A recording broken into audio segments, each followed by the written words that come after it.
One of the main things that adults can do at school is build a relationship with these students.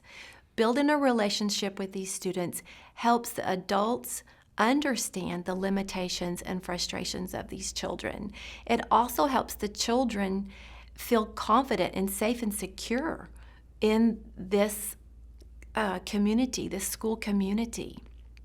You don't have to be the assigned teacher to build a relationship with these child. It can be the teacher that's next door to their assigned classroom, or a staff in the cafeteria, or staff in the office that builds a relationship. In these different settings, there's things that need to be learned, and these adults can help them learn through those situations, things that might be frustrating or limiting to them.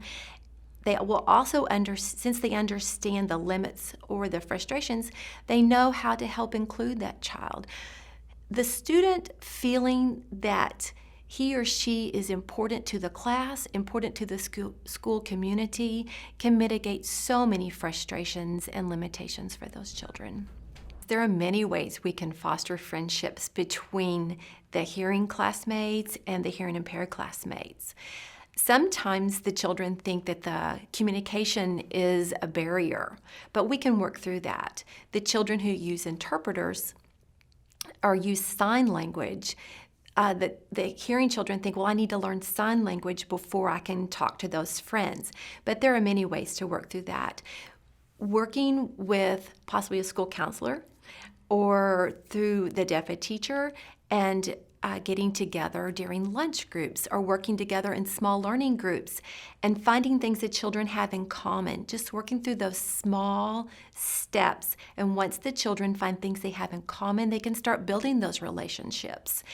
And the better understanding the hearing children have of a hearing loss or what those children need, then they can also start building those relationships. So those relationships and building those relationships help the students go back into the classroom and have better learning groups because they trust each other, they have something in common, and they know how to work with each other.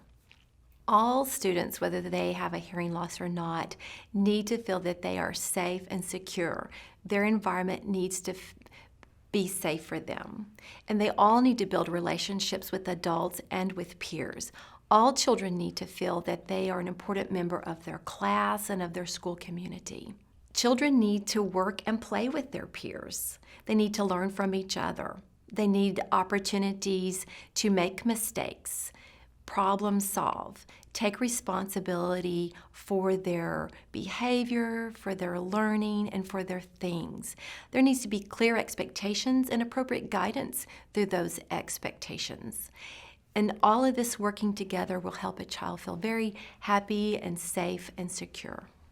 I think it's important for us to remember that what these children really need is patience and love and just an understanding of what they are going through, because it's a long process. It takes time. It's not a process that's going to happen overnight, and it's going to come with ups and downs and lots of questions and looking for answers.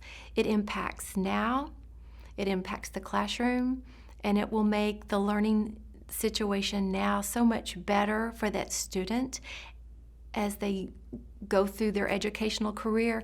And then as they become an adult, they will have the skills that they've learned through problem solving and through people working with them so that they can use those skills later in life.